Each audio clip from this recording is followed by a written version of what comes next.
NDA में seat sharing पर फिर पेच, चिराग और मांझी की डिमांड से फंसा पूरा समीकरण। बिहार चुनाव से पहले एनडीए के अंदर मचा है सीट बंटवारे को लेकर घमासान। चिराग पासवान और जीतन राम मांझी की मांगों ने बिगाड़ दिया पूरा समीकरण। आखिर एनडीए का नया फॉर्मूला क्या है, कौन मान रहा है, कौन नाराज है, जानिए इस वीडियो में। बिहार विधानसभा चुनाव जैसे जैसे करीब आ रहे हैं वैसे वैसे एनडीए के अंदर सीट बंटवारे को लेकर तनाव बढ़ता जा रहा है। चिराग पासवान और जीतन राम मांझी की नाराजगी अब खुलकर सामने आ गई है। मांझी ने साफ कहा, अगर हमें 15 सीटें नहीं मिली तो हम चुनाव नहीं लड़ेंगे। वहीं चिराग पासवान ने कहा, मैं हर सीट पर 20 से 25 हजार वोट प्रभावित कर सकता हूं। इन दोनों बयानों ने एनडीए के भीतर की टेंशन को और बढ़ा दिया है। सूत्रों के मुताबिक अब एनडीए में सीट बंटवारे के 2 फॉर्मूले सामने आए हैं। पहले फॉर्मूले में जेडीयू को 110 सीटें, दूसरे फॉर्मूले में 105 सीटें देने की बात चल रही है। इस हिसाब से जेडीयू को अब भी सबसे बड़ा हिस्सा मिल सकता है। वहीं बीजेपी चाहती है कि जेडीयू 105 सीटों पर ही मान जाए ताकि बाकी सहयोगियों को जगह दी जा सके। बिहार की 243 विधानसभा सीटों में से जेडीयू अपने लिए 110 सीटें तय मान रही है।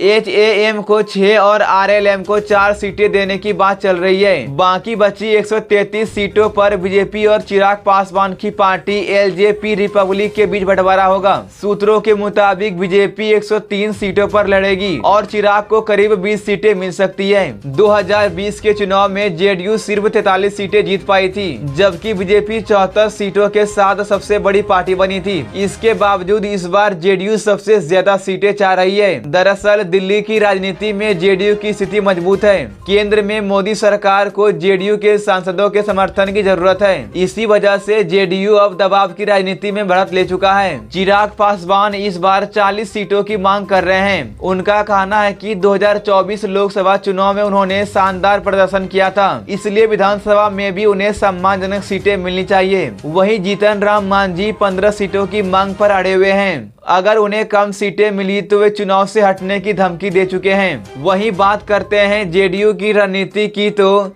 जेडीयू ने पिछली बार जिन सीटों पर कम मार्जिन से हार झेली थी वहां अब डमी उम्मीदवार उतारने की रणनीति बनाई गई है ताकि विपक्षी वोट बढ़ जाए और जीत आसान हो जाए। अब बीजेपी के सामने सबसे बड़ी चुनौती है चिराग पासवान और जीतन राम मांझी दोनों को मनाना।